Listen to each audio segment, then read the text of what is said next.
वन्दमानः तदा शास्त्रे यजमानो हविर्भिः अहेडमानो वरुणेः बौद्धऋषभं क्षमानयायुः प्रमोषिः ॐ मनो ज्योतिर्जुषधामाजस्य बृहस्पतिर्यज्ञामो प्रतिष्ठा ॐ वरुणाय नमः आवाहयामि स्थापयामि ध्यायामि ॐ जलं गन्धाख्यतं पुष्पाणि धूपं दीपं नैवेद्यं समर्पयामि।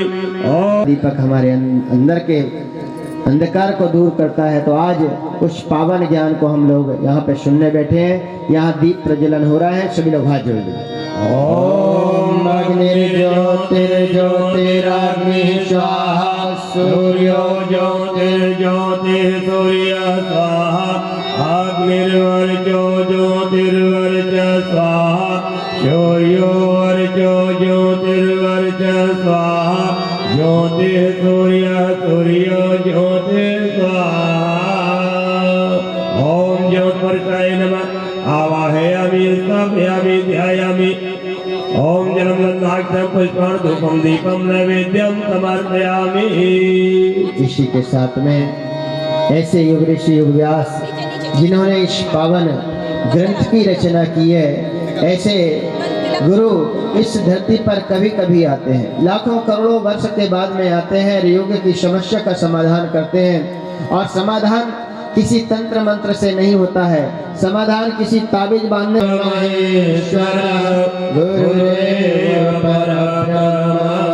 तस्मै श्री गुरवे नमः। अखंड मंडलाकारं व्याप्तं येन चराचरं तत्पदं दर्शितं येन तस्मै श्री गुरवे नमः। इसी के साथ में वेद माता देव माता सज्ञान की अधिष्ठात्री, यहाँ पे जो आप शक्ति देख रहे हैं, वास्तव में ये छोटी सी मूर्ति नहीं है। यहाँ पे अमृत है, पारस है। इस मूर्ति को पत्थर की मूर्ति मत समझिएगा, वास्तव में गुरुदेव ने जो इसके अंदर प्राण डाले हैं, प्राण का ही कमाल है। मूर्ति तो बहुत होती है, मैंने देखा हूँ और मैं गारंटी के साथ में कहता हूँ, आपकी कोई भी समस्या है, कम से कम 21 रविवार को भी अगर इस मूर्ति का आप दर्शन कर लेते हैं तो आपकी समस्या का समाधान। ये मूर्ति जो आप देख रहे हैं गायत्री माता, ऐसी पावन शक्ति को हम नमन गायत्री छंदसा मातः ब्रह्मयोनि नमो नमस्कारं करोमि। ओम सुतामया वरदा वेदमाता प्रचोदयन्तं पावमानि द्विजानम् आयु प्राणं प्रजां पशुं कीर्तिं द्रविडं ब्रह्मवर्चसं मह्यं दत्त्वा व्रजत ब्रह्म। कथा का श्री गणेश है। आज इस पावन ग्रंथ को, इस पावन ज्ञान को हम धारण करने वाले हाथ जोड़ करके सभी देवताओं से नमन मंदिर। ओम नमो नामने पुरुषाय शाश्वते सहस्र कोटि युगधारिणे नमः। मंच के ऊपर हमारे पूजन के लिए प्रतिनिधि आ रहे हैं। ऐसे पावन ग्रंथ, ऐसा पावन ज्ञान श्रीमद् भागवत प्रज्ञा पुराण का पूजन, यहाँ पे हमारे प्रतिनिधि आ रहे हैं। निर्यत सेजं विरचितः ज्ञानेन पूर्णं प्रतिपन्ति दिव्यं प्रज्ञा पुराणं सुखदं मनोहरं प्रज्ञा पुराणं सुखदं मनोहरम्। ओम श्रीमद् प्रज्ञा पुराणाय नमः आवाहयामि स्थापयामि ध्यायामि ततो नमस्कारं करोमि। बोलिए यज्ञ भगवान की जय, श्रीमद् प्रज्ञा पुराण की जय।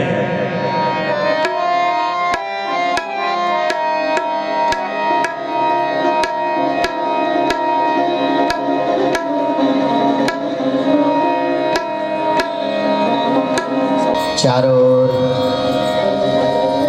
शांति शांति, चारों ओर अमृत की वर्षा, अमृत की वर्षा, दिव्य लोग, दिव्य लोग, चारों ओर वो अमृत रस की वर्षा हो रही है, उसमें हम डुबकी लगा रहे हैं, दिव्य प्राण प्रवाह लहरा रहा है।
कृपा सिंधु नर रूप हरे मोद्रतम प्रचंड प्रतिरोध सत्यम युगक्ष निर्माण कृते समुद्रतम परम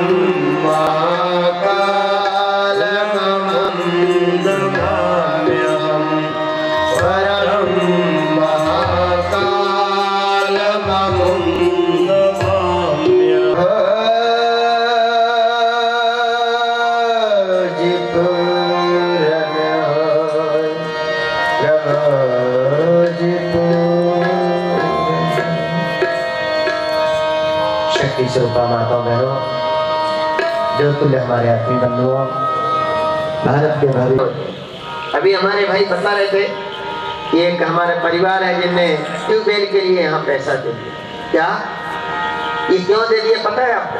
पैसे तो लोगों के पास में बहुत है और उनको आखिर में कूड़ेदान में फेंकना पड़ रहा है, नदी में फेंकना पड़ रहा है, जलाना पड़ रहा है। कि लक्ष्मी जी नहीं चाहती है कि मुझे कहीं फेंके ले जा, क्योंकि वो बड़ी पवित्र है। बोलो करीश, जिस पर भगवान की कृपा होती है, अपने इष्ट की कृपा होती है, अपने गुरु की कृपा होती है, वही लोग ऐसे। फिर कहां से मिलती है? सिर्फ ज्ञान। ज्ञान एक ऐसी चीज है कि साक्षात मृत्यु भी सामने खड़ी है तो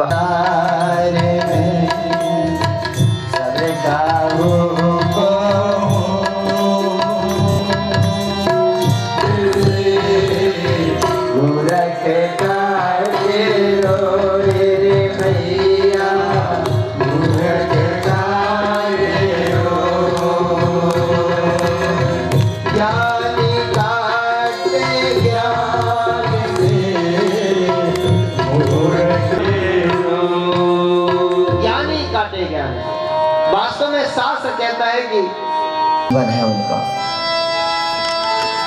क्या हो गया साहब?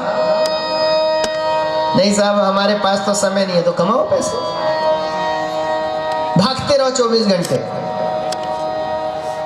जब तक हमारे जीवन में ज्ञान ना आ जाए। कोई भाई बहन ऐसे हैं जो बता सकते हैं कि दुख का कारण क्या है? बोलो, हैं? दुख का कारण क्या है? पैसा, दौलत, बहुत पैसे वाले, पैसे भी जरूरी है, लेकिन पैसे के साथ में, कर्म के साथ में ज्ञान जरूरी है। और ज्ञान, ऐसा ज्ञान जब धीरे धीरे आने लगता है तो वास्तव में शास्त्र कहता है आदमी फिर इधर नहीं इस ओर जाता है। वो ज्ञान कौन सा? सांसारिक ज्ञान तो सबको है, कंप्यूटर से लगा करके, मोबाइल से लगा करके, सारी दुनिया में लैपटॉप से लगा के सारा ज्ञान है, लेकिन एक ज्ञान नहीं है। वो क्या है? आत्मा का ज्ञान।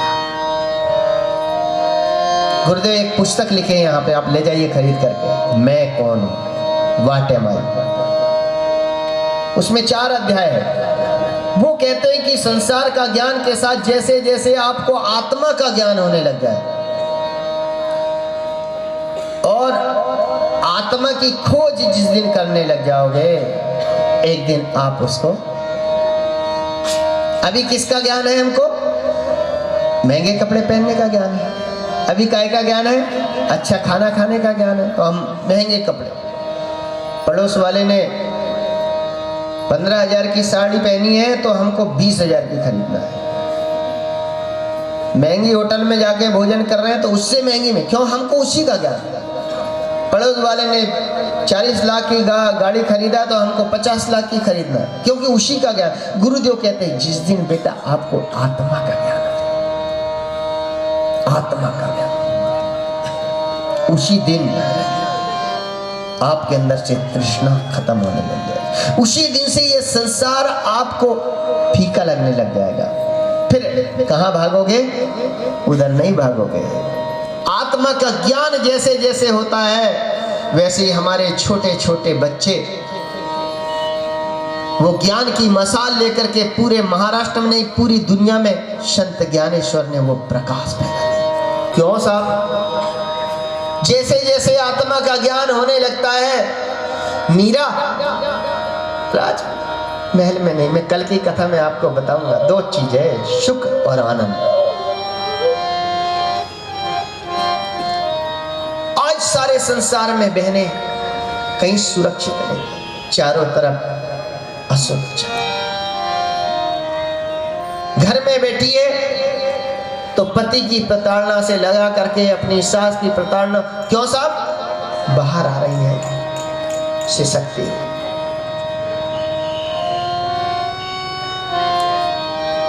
क्यों? चारों तरफ अज्ञान। इसीलिए शास्त्र कहता है आत्मा की खोज करना चाहिए, उसी की जिज्ञासा करनी चाहिए।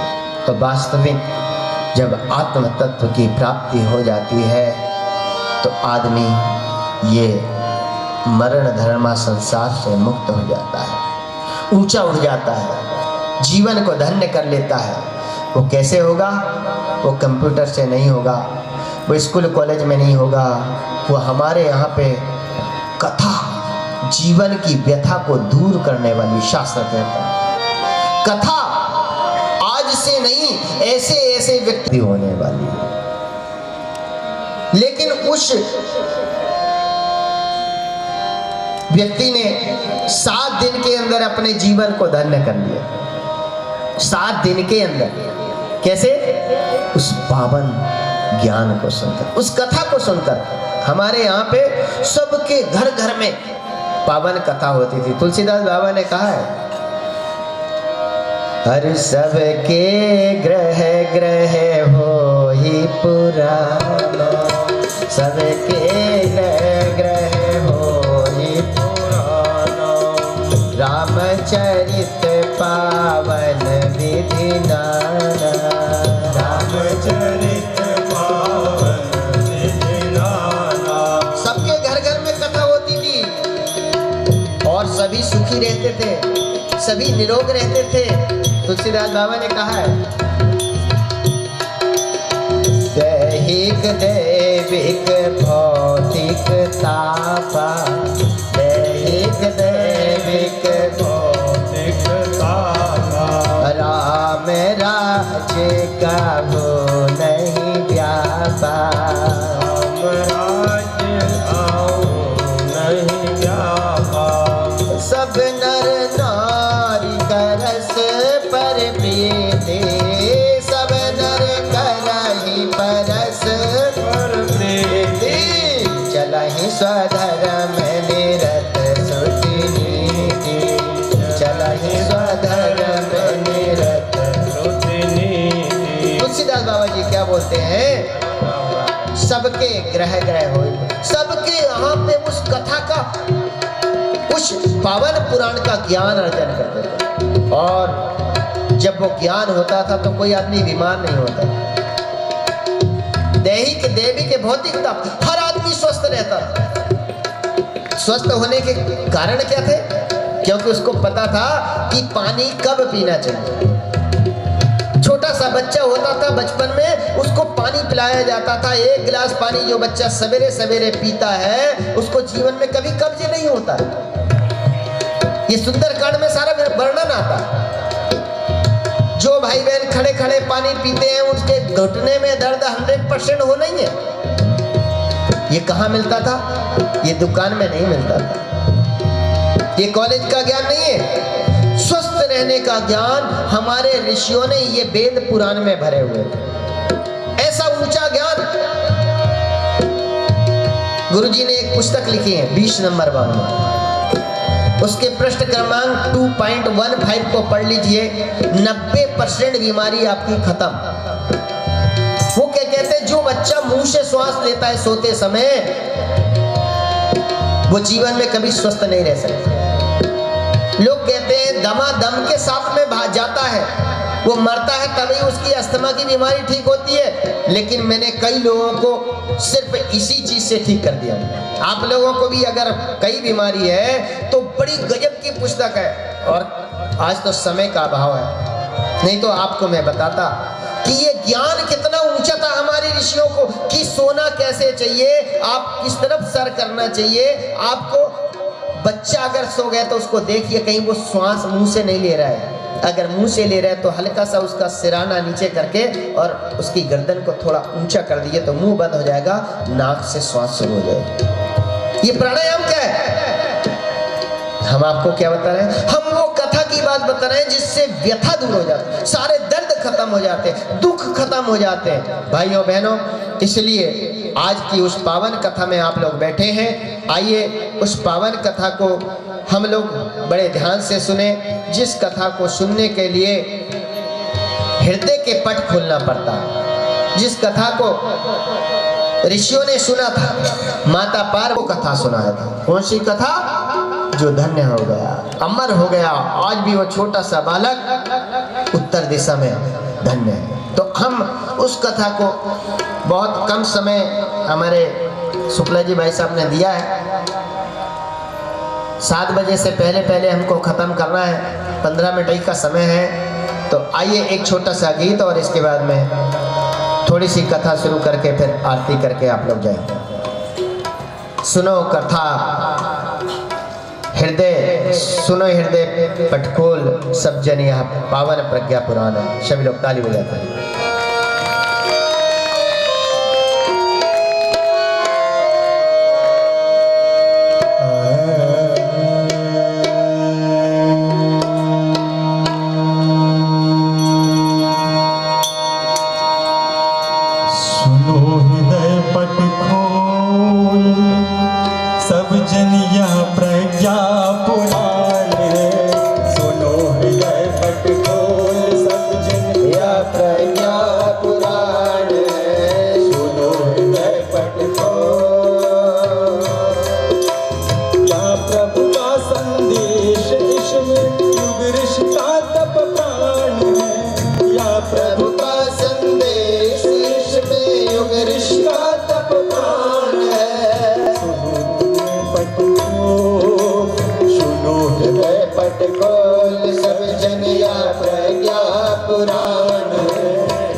जब बढ़ी असुरता तब तक प्रभु ने उसे मिटाया।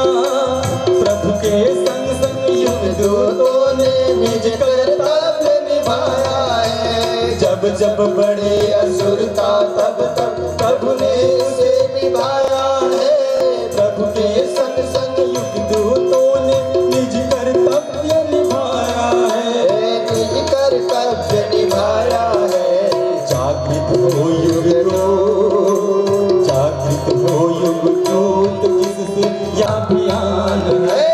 सुनो हृदय कठोर सब जन या प्रज्ञा पुराण है।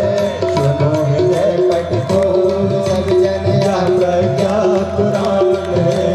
सुनो हृदय कठोर।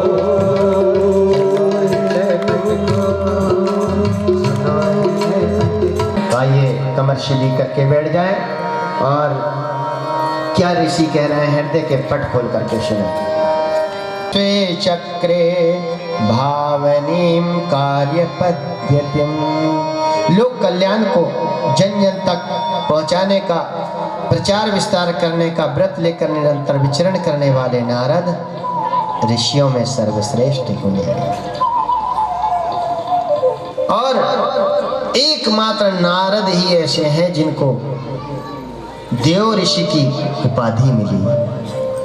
एकमात्र ऐसे नारद हैं जिनके लिए भगवान का 24 घंटे द्वार खुला रहता है।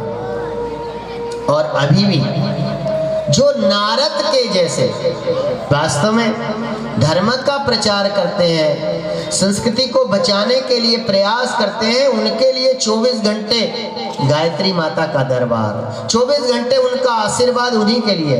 किनके लिए? जो वास्तव में समाज के लिए काम करते हैं, राष्ट्र के लिए काम करते हैं, राष्ट्र के उद्धार के लिए ज्ञान का प्रचार करते हैं। ज्ञान बहुत अनिवार्य है। हमारा देश कभी जगत गुरुओं का देश था। क्यों था? क्योंकि हमारे देश के जवान ज्ञान से लबालब होते थे। हमारे देश की माताएं बहनें सिर पर रोटी और घर का काम नहीं करती थी, ऐसे बच्चे को गढ़ती थी। क्यों? क्योंकि माता ही यदि है अज्ञान तो बच्चा कैसे बोलो बने महान। अगर आप अपने बेटे को देवता बनाना चाहते हैं, बेटी को देवी बनाना चाहते हैं, पति को देवता बनाना चाहते हैं, तो माँ को, महिलाओं को ज्ञान मानो।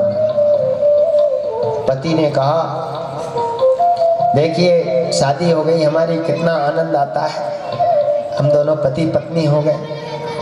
पत्नी कहती, देखिए मैं सिर्फ पत्नी नहीं हूँ, और क्या है, माता निर्माता भवती, मैं अपने बेटे की माँ भी हूँ। अरे तो बोले अभी बच्चे थोड़ी हुए। अरे बच्चे नहीं हुए तो निर्माण तो मुझे ही करना है। बोले आप करोगी? ये तो भगवान निर्माण करता। बोले भगवान नहीं करता, बेटे को बनाने का काम माँ का है। बोले कैसे? जैसे मैं बनाऊंगी। बोले क्या बनाना चाहते हैं? मैं ऋषि बनाना चाहता हूँ। ऐसे कैसे बन जाएंगे? आपके कहने से बन जाएंगे क्या? अरे भगवान जैसा करेगा वैसा, ऐसा नहीं होता। बोले ठीक है। और माँ ने ऐसा निर्माण किया, देखते देखते बच्चा हुआ, बड़ा हुआ और समझदार होते होते अपने लुटिया लेकर के चला गया। कहाँ? भगवान की भक्ति में। इतना राजपाट छोड़ करके। दूसरा बेटा हुआ, दूसरे भी ऐसे ही हो गया। तीसरा हुआ, तीसरा भी ऐसे ही हो गया। राजा परेशान। देवी मैं आपसे क्षमा चाहता हूँ, मैं आपके सामने नतमस्तक हूँ। आपने ये बच्चों को क्या दवा दे दिया? ये कौन सी कहानी सुनाती है, कौन सा मंत्र देती है? बोले कुछ नहीं, मैं लोरी गाती हूँ। शुद्धोसी बुद्धोसी निरंजनोसी तज नहीं देवी, अब मेरा राजपाट चलाने के लिए एक बेटा चाहिए। तो ऐसा पहले से कहते तो मैं आपको दे देती। आपने कहा कहाँ? और चौथा लड़का को ऐसी वीर गाथा सुना करके, ऐसे महापुरुषों के संस्मरण सुना करके, ऐसे वेद और पुराण जो राष्ट्र भक्ति के लिए हमारे ऋषियों ने लिखे हैं, उसको पढ़ करके ऐसा गर्भ के अंदर से ही ऐसा गढ़ना शुरू किया कि चौथा लड़का राजकाज में निपुण हो गया और उसका नाम अलका रखा। आज भी अलकापुरी जहाँ पे बनी इलाहाबाद के पास में, उसी राजा के नाम से बनी, उसी बच्चे के नाम से। ये कौन बना रही है? अरे हमारा देश जगत गुरुओं का देश था, लेकिन आज हमारे बच्चे कहाँ जा रहे हैं? आज हमारी युवा पीढ़ियां कहाँ जा रही है? मैं उस दिन समाचार पत्र पढ़ रहा था, रोना आ गया। एक बच्चा कहाँ का? इंदौर का। उस बच्चे ने 4-5 साल की बच्ची को उठाकर, कौन है कॉलेज में पढ़ते, कौन इन्हें ज्ञान देगा? ये दुकान से नहीं आता है, ये कंप्यूटर से नहीं आता है, ये माँ ना। भाइयों बहनों, उस पावन ज्ञान को जन जन तक पहुंचाने के लिए ऋषियों ने इस पावन कथा को रचा। अभी तो आज समय कम था, होगा हमारा कथा कभी भी शुरू हो, लेकिन आपका जो टाइम है उसी समय खत्म होगा। आप ध्यान रखिएगा, समय पे पहुंचिए। देव ऋषि नारद वास्तव में दुनिया के दुख को दूर करने वाले नारद, और उनके अंदर एक ही तड़प रहती, कोई दुखी ना हो। एक बार आकाश मार्ग से जा रहे थे, उनने सोचा पृथ्वी लोक में लोग बड़े सुखी होंगे। क्यों? उस जमाने में तो रोड भी नहीं थी, लाइट भी नहीं थी, डॉक्टर भी नहीं थे, मोबाइल भी नहीं थे। अब तो घर घर में लाइट हो गई होगी। वहाँ पे तो बड़े बड़े स्कूल बन गए हैं, कॉलेज बन गए हैं, बड़ी अच्छी अच्छी दवाई हमारे जो रिसर्चर है वो रिसर्च करके शोध करके बना रहे, अब कोई बीमार नहीं होगा। लेकिन जब पृथ्वी लोक में आए, उनने देखा कि साहब क्या पढ़ा लिखा, क्या अनपढ़, क्या डॉक्टर, क्या मास्टर, क्या कलेक्टर, क्या साधु, क्या संत, सब दुखी है, सब परेशान, सब आसान, कैसे करेगा? उन्होंने कहा इसका समाधान तो नहीं हो सकता, भगवान विष्णु ही कर सकते हैं। भगवान विष्णु के पास देवलोक स्वर्ग लोक में गए, विष्णु लोक में पहुंचे। भगवान विष्णु देख करके समझ गए। ये 3 घंटे की कथा थी, लेकिन समय का अभाव के कारण मैं इसको समेटना चाह रहा हूँ। और जब वहाँ पहुँचे तो भगवान विष्णु समझ गए। उसके चेहरे को देखकर कहते, नारद लगता है कोई बड़ी समस्या लेके आए। हाँ भगवान, बहुत दुखी हूँ मैं। बोले क्यों? अरे मैंने पृथ्वी लोक में जाकर के देखा, मैं तो सोचा था कि वहाँ पृथ्वी लोक में इतना अमन चैन होगा, इतना पैसा है लोगों के पास में, इतने पढ़े लिखे लोग हैं, इनके पास में इतना संसाधन है, तो सुखी होंगे, अमन चैन होगा, लेकिन वहाँ तो सब दुखी है।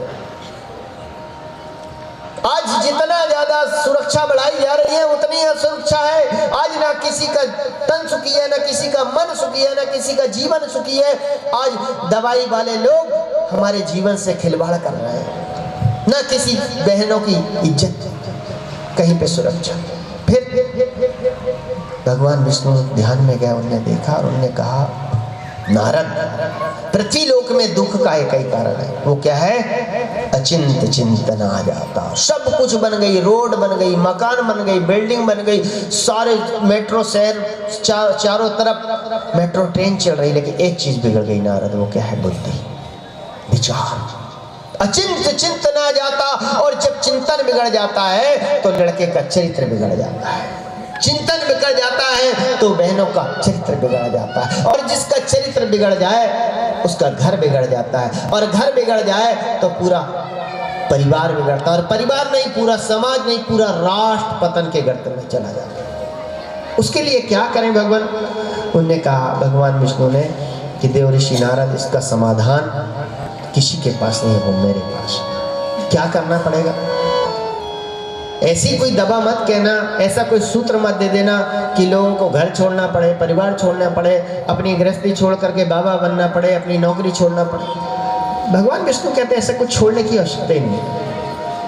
अपने गृहस्थ में रहते हुए, परिवार में रहते हुए, अपने परिवार को कैसे नंदनवन बना सकते हैं। मैं अभी नागपुर में मेरी कथा थी, वहाँ पे एक अग्रवाल जी हैं, वास्तव में उनके 2 बेटे हैं, बहुएं हैं, होलसेल का व्यापार है, लेकिन उनको मैंने देखा उनके घर में स्वर्ग कैसा होता है। देवरानी जेठानी में कितना प्यार, जैसे सगी बहनें, सास बहू ऐसी लगती है कि माँ और बेटी है, दोनों भाई भाई ऐसे लगते हैं ये राम लक्ष्मण है। उसके उनके छोटे छोटे बच्चे, जो 3rd में पढ़ रहा है, एक सोहम नाम का बालक है, वो 15 माला का जप करता है। आश्चर्य, मेरे को छोटा सा बच्चे को देख करके लगा कि ये माँ का संस्कार है। कैसे कर लेता है? बोले कि हमको उठाना पड़ता है, अगर ये जप करने बैठ जाए तो ऐसा जप करता कि हमको जबरदस्ती कहना पड़ता, छोड़ स्कूल जाना, तेरे को पुस्तक पढ़। क्या हो गए साहब? ऐसे बच्चे जब आप घर में प्रवेश करेंगे तो हाथ जोड़ करके अभिवादन करें, अंकल जी प्रणाम, आइए आप बैठिए बैठिए। उसके बाद में पानी ला के देते हैं, उसके बाद में फिर पूछते हैं, अंकल जी आपको किनसे काम है? पिताजी से, माँ से, भाई से, दादी से। क्या हो गया? ऐसा स्वर्ग बनाने के लिए गुरुदेव ने कभी सपना देखा था, और वो सपना साकार हो रहा है। कैसे होगा? इसी ज्ञान के सहारे होगा, इसी ज्ञान के सहारे होगा। तो भगवान विष्णु देव ऋषि नारद को कहते हैं, ये पावन ज्ञान जब तक दुनिया में नहीं फैलेगा, तो देवऋषि नारद कहते मुझे क्या करना पड़ेगा? आप समाधि लगा के बैठो, ध्यान से बैठो। जब जब पीड़ित पाप पतन से या धरती हो जाती, तब तब दिव्य रूप धर धर कर, जब जब अनाचार बढ़ता है, यदा यदा हि धर्मस्य ग्लानिर्भवति भारत, जब जब अनाचार बढ़ता है, पापाचार बढ़ता है, अधर्म बढ़ता है, तो भगवान इस धरती पे आते हैं, वो ज्ञान को लेकर के आते हैं। भाइयों बहनों, अब वो दिव्य चेतना इस धरती पे अवतरण हो रही है। भगवान विष्णुदेव ऋषि से नारद से कहते हैं कि नारद, अब समाधान पाना चाहते हो तो 3 दिन तक समाधि लगा के बैठे रहो और ध्यान से सुनो। ये 3 दिन में जो मैं ज्ञान दूंगा वही धरती में स्वर्ग लाएगा। हो सकता है नारद की जो समस्या थी आपकी भी किसी किसी की समस्या होगी, और आपको वो समाधान भगवान विष्णु नारद के माध्यम से देना चाहते हैं। तो आप लोग भी 3 दिन तक इस पावन कथा को बड़े ध्यान से सुनना। अब आरती के लिए जिन भाई बहनों को नियुक्त किया गया है वो आरती सजा लेंगे। एक गीत होगा और गीत के साथ में आरती होकर के आज की कथा का समापन होगा। कल ठीक समय से हमारी कथा शुरू हो जाएगी। जिन भाई बहनों को लगता है कि वास्तव में उस पावन ज्ञान को हमारे बच्चों को देना चाहिए, बच्चियों को देना चाहिए, मैं वो जो ड्राइवर था मुझे लाता ले जाता था, उसका नाम रूपलाल है, वो इतना तम्बाकू खाता था, इतनी तम्बाकू खाता था कि दिन भर में 100 रुपए से ज्यादा तम्बाकू खाता था। मैं गाड़ी में बैठे बैठे ही कहा कि ये सारे लोग कथा सुनते हैं और तुम इधर उधर घूमते हो, आप यहाँ पे बैठो, गाड़ी यहीं रहने दो, ले जाते समय मुझे हमें ले जाना, आप बैठे रहो। आप आश्चर्य करेंगे कि 2 दिन सिर्फ कथा सुना, तीसरे दिन आकर के कहता है महाराज जी मेरे को ये तम्बाकू छोड़ना। मैंने कहा कैसे छोड़ना? इतने दिन से आपके मन में नहीं बोले। मुझे वो ज्ञान हुआ कि ये तम्बाकू से मेरा पैसा बर्बाद हो रहा, मेरा शरीर बर्बाद हो रहा है, और मुझे बीमारी हो गई तो मेरा परिवार भी बर्बाद हो जाएगा। इसलिए मैं आज संकल्प, और उन्हें छोड़ दिया। अभी मेरे 4 दिन हो गए, मेरे फ़ोन से उनके हमारे भाई साहब बताते हैं अग्रवाल जी कि वो आपने कौन सा जादू कर दिया, हम तो उसको रोज डांटते। क्या है? ज्ञान। आइए एक कीर्तन, एक गीत, जब जब पीड़ित पाप पसंद से एक अंतरा के साथ में आरती। रूप धर धर कर ईश चिंतना आते करने हल्का भूखा अवतार करने हल्का भूखा पार आते धरती पर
को रख लीजिए। ओम यम ब्रह्म वेदा कविदो वदन्ति परम उधर मुंह करके आरती करो, पीछे मुंह करिए, विश्वोदते मनुष्य गायति यम सामगा ध्यानावस्थित तद्गतेन मनसा पश्यन्ति यम योगिनो यशान्तं न विदुः सुरासुरगणः देवाय तस्मै नमः। खड़े हो जाए, खड़े हो जाए। प्रज्ञा पुराण अब इधर मुंह कर लीजिए, ताली बजाते हुए।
लोकम्।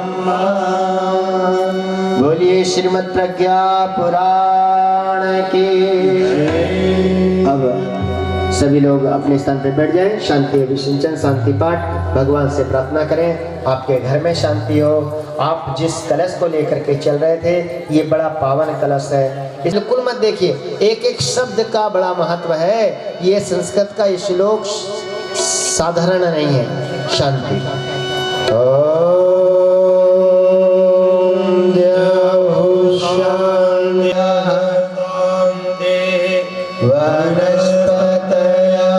शांतिर्विश्वे देवा शांतिर्ब्रह्म शांति सर्वगं शांति शांतिरेव शांति कामा शांति सर्वारिष्टु शांतिर्भवतु। सभी भाइयों बहनों को तो कल का जो हमारी पावन प्रज्ञा पुराण कथा कल जो होगा, कल दोपहर में 3 बजे से 6 बजे तक का जो समय है, आप सभी लोगों को यहाँ पर 2:30 बजे तक आ जाना है। आप लोगों के लिए यातायात की व्यवस्था भी जो की गई है, आज थोड़ी सी असुविधा हुई है, लेकिन कल ये असुविधा नहीं होगी। आप सब लोग जो जहाँ से आए हैं, जहाँ से मतलब संजय नगर, इंदिरा नगर, वहाँ से जो गाड़ी की जो व्यवस्था की गई है, आप यहाँ तक आएंगे। तो कल 3 बजे हमारी समय का आप सब लोग ध्यान रखिएगा।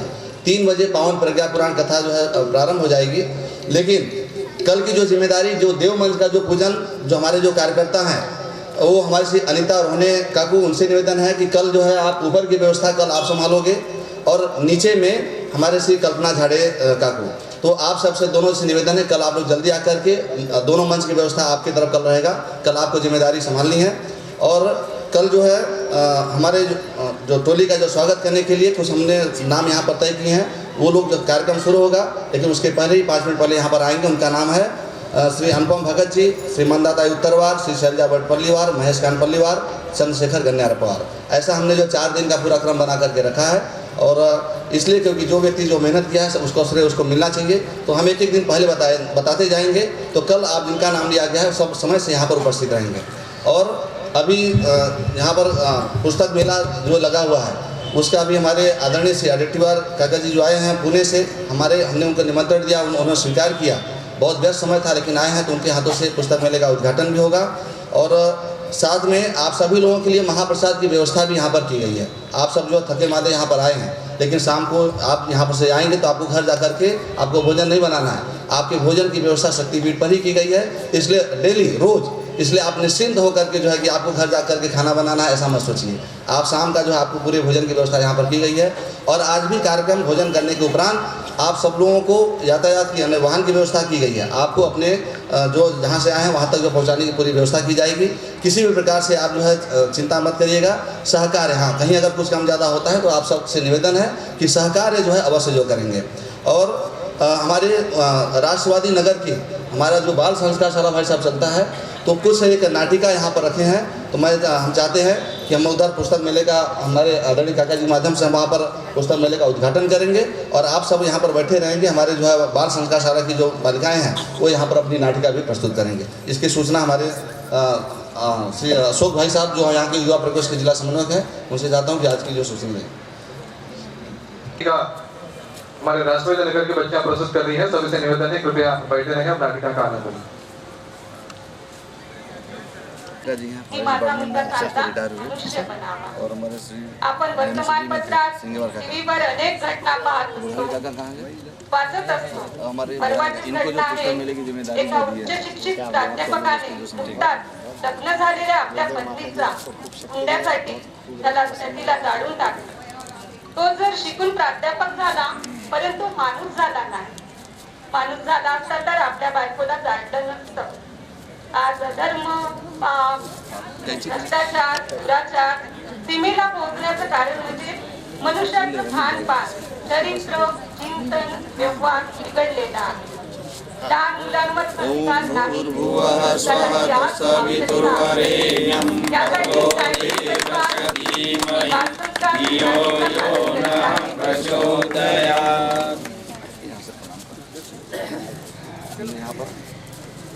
सारी रखे क्योंकि विचार यही से जो विचार में सारा सभी बातें ये पूरे यहाँ पर मराठी का यहाँ पर 20 सेक्शन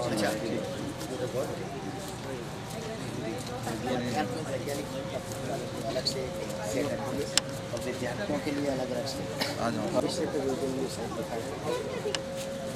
ये प्रज्ञा पुराण का एक छोटा बुक चार वाला जो नहीं कर सकते तो बच्चे लोग छोटे भी पढ़ करके इसको तैयार कर सकते हैं। हमारे जो 7 अमेरिका चल रहे हैं ये पूरे भारत में ऐसी बीमारियाँ हैं बहुत कम में आप स्वस्थ रह सकते हैं। अच्छा और ये हमारा स्वावलंबन अभी हम लोगों ने पूरा बाहर भी हम लोग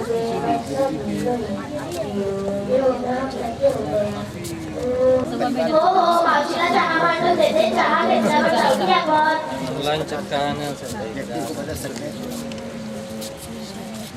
ये मराठी बात ये बच्चों के लिए छोटे छोटे पुस्तकें हैं बच्चों को कैसे हम छोटे बच्चों को भी उसको आगे बढ़ा सकें और ये सारे संस्कार वाली जो पुस्तक इतना बढ़िया ये अनिवार्य कर दिया कि जो भी बहनें घर में हमारे हॉस्पिटल में ही पुंसवान संस्कार और उसके लिए पूरी टीम बनाएंगे ये और बहुत बड़ी स्काउट फुट बहुत बड़ी जी मुझे बोलते हैं कि विचारों के माध्यम से दुनिया में बदलाव हो सकता है। ये सासूबाई आमचा नाना पण आधी हप्ताच होता नुसता उद्धट वागायचा उद्धट बोलायचा एका दिवशी बालसंस्कार शाळेचे गुरुजी आले ते सांगत होते आपल्या पोराचं जर उज्ज्वल भविष्य करायचं असेल तर त्याला बालसंस्कार केंद्रात टाका आपल्या भागामध्ये बालसंस्कार केंद्र स्थापन झाल्याचे सांगितले आहे त्याच्यावर जर असर झाले तर मोठेपणी आपल्याला पोहोचेल आणि देशाची सेवा करेल। ठीक आहे कमलाबाई माझ्या घराकडून चला मी पण माझ्या पोराला घेते हो हो चला बुढ़ाली जी बैठता है तो ब्रह्मा जी ही व्यास का काम इंदौर में जो क्षेत्रीय परिवार के लोग तो एक बार जब आए तुलसी नहीं रखेंगे बोले हम तो और डिमांड यहाँ पर है अब तक हम लोगों ने 4 महीने में 90,000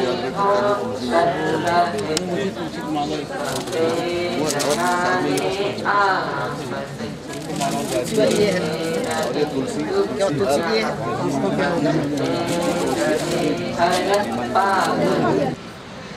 ओम असतो मा सद्गमय तमसो मा ज्योतिर्गमय मृत्योर्मा अमृतंगमय साक्षात् परब्रह्म तस्मै श्री गुरुवे नमः। ओम मातृवर्तलालयत्री च पितृवर्त मार्गदर्शिका नमस्तु गुरुश्रद्धाय श्रद्धा प्रज्ञायुतास्य। ओम आयातु वरदे देवी त्र्यक्षरे ब्रह्महि तन्नो दन्ती प्रचोदयात्। सरस्वती वंदना विद्येची देवता असलेली ही सरस्वती चला हिची वंदना करूया। मध्ये गोविंद प्रभादे करदर्शनम याच हाताने याच चांगल्या हाताने कुटुंब समाज देश याचे संवर्धन करूया व उन्नती करूया।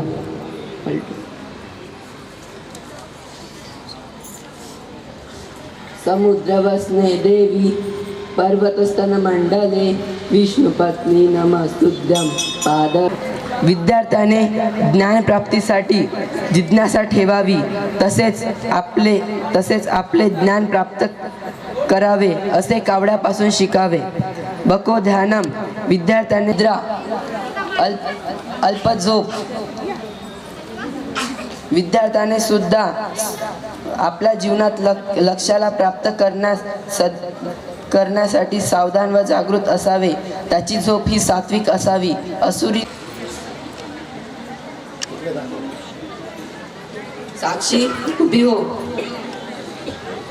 या इमारतीत साबणाने आंघोळ करतो त्याच्यामुळे आपलं शरीर स्वच्छ राहते।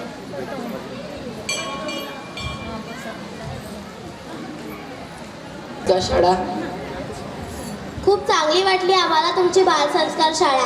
आम्ही सर्व ऐकलं व पाहिलं। आम्हाला फक्त पोट भरून शिक्षणच नाही एक माणूस घडवायचा आहे। गुरुजी ठीक आहे मी पण उद्यापासून माझ्या पण पोराला बालसंस्कार केंद्रात पाठवणारच।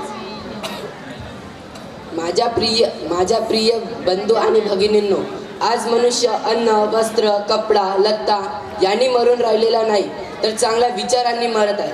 आज विचारांची क्रांती घडून आलीच पाहिजे. परमपूज्य पंडित श्रीराम शर्मा आचार्य यांनी युग परिवर्तनाचा संकल्प हाती घेतला आहे. एक दिन मैं विश्व को बदल दूंगा. युग परिवर्तन फार वेगाने होत आहे. गायत्री परिवाराचे ब्रीद वाक्य, युग निर्माण कैसे होगा? व्यक्ती के निर्माण से. व्यक्तीची निर्मिती कशामुळे होईल? तर ते बाल संस्कार शाळेने. ज्याप्रमाणे कुंभार ओल्या मातीला मनाला वाटेल त्याप्रमाणे आकार देतो, त्याचप्रमाणे बालकाचे मन मस्तिष्क नाजूक असते. त्यांना कुटुंब, शेजार, समाजात ज्याप्रमाणे वातावरण मिळते त्याचप्रमाणे ते घडत असतात. आज सभोवताली कोणत्या प्रकारचे वातावरण पसरलेले आहे सांगण्याची गरज नाही. एकीकडे सर्व पालकांना वाटते की माझा मुलगा चांगला बनावा, त्याला कोणी बनवावे, कसे बनवावे. अशामध्ये एकच आशेचा किरण, तो म्हणजे गायत्री परिवार. गायत्री परिवार हा देव परिवार आहे. चला एक दिवस देऊया बाल संस्कार केंद्रासाठी, घडवूया नवी पिढी, पाठवूया आमची लेकरे या पाठशाळेत.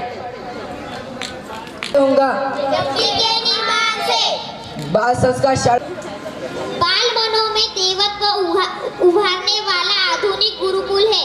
व्यक्ति का निर्माण कैसे होगा? श्रेष्ठ संस्कार से. युग निर्माण कैसे होगा? व्यक्ति के निर्माण से. समग्र क्रांति का आधार बाल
क्योंकि जब भगवान की पूजा की जाती है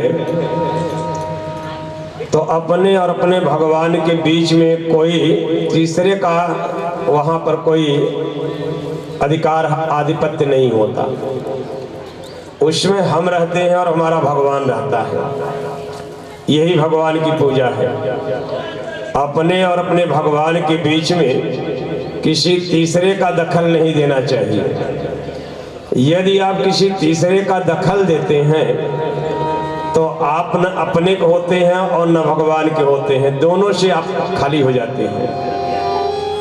वैसे तो आप एक तरफ रहते हैं तो भी कुछ काम बन जाता है, परंतु जब भगवान के पास बैठे तो हम रहे और हमारा भगवान रहे. बस इसी भावना के साथ कमर सीधी कर लें, दोनों हाथ गोद में रखें, अपने इष्ट का ध्यान करते हुए गायत्री मंत्र, महामंत्र, मन को शांति देने वाला,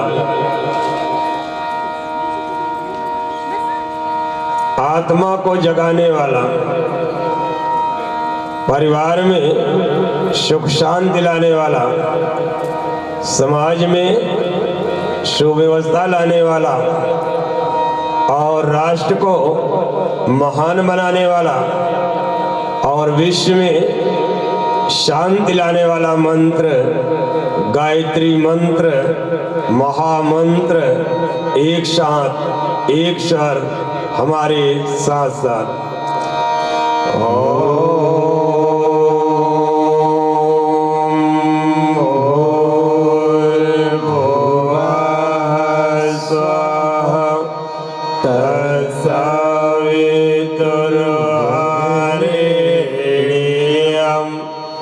भर्गो देवस्य धीमहि धियो यो नः प्रचोदयात्।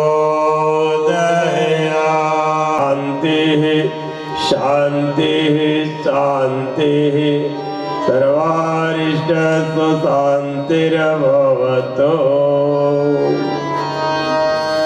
परम पूज्य गुरुदेव और परम वंदनीय माता जी की सूक्ष्म और कारण उपस्थिति में तुल्य हमारे आत्मीय भाइयों, भावी राष्ट्र के कर्णधार, प्यारे बच्चों और प्यारी बच्चियों, भाई और बहनों, आज हम सब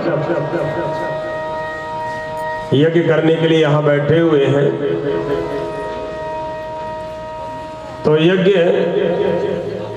क्यों किया जाता है, यज्ञ का क्या उद्देश्य है और यज्ञ हमारे जीवन में कैसे कार्य करता है, इसकी विशद अगर कोई धर्म है तो परहित सरिष धर्म नहीं भाई,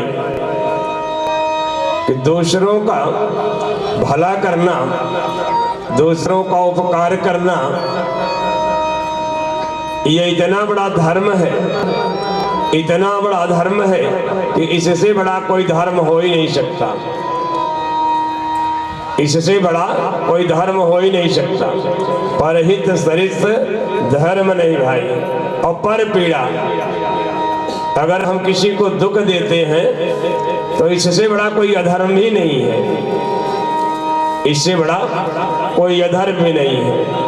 और यही कारण है कि परोपकाराय बहन्ति नद्या, परोपकाराय फलन्ति वृक्षाः, परोपकाराय दुहन्ति गावः, परोपकाराय इदं शरीरम्।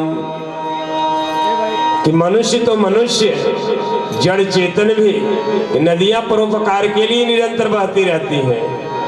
वो अपने लिए जरा सा भी कुछ नहीं रखती, एक बूंद पानी भी नदी अपने लिए नहीं रखती। और वृक्ष भी फलते हैं तो वृक्ष कभी वो सब कुछ दूसरों को ही दे देता है, कभी अपने को नहीं खाता। वृक्ष कबो नहीं फल बके नदीन संचय ने, और परमार्थ के कारणे साधुन धरा शरीर। गाय भी वो दूसरों के लिए दूध देती है, गाय अपना दूध स्वयं नहीं पीती। और इसी तरह से शास्त्रकारों ने कहा कि इसी प्रकार से मनुष्य का शरीर है, यदि इसका सदुपयोग लोक हित में हो जाए, अपने अपने परिवार, अपने समाज, अपने देश, अपने विश्व की सेवा में अगर लग जाए, ये सबसे बड़ा मनुष्य का शरीर पाना, ये सबसे बड़ा सार्थक है। और यज्ञ क्या है भाई बहनों? यज्ञ हमें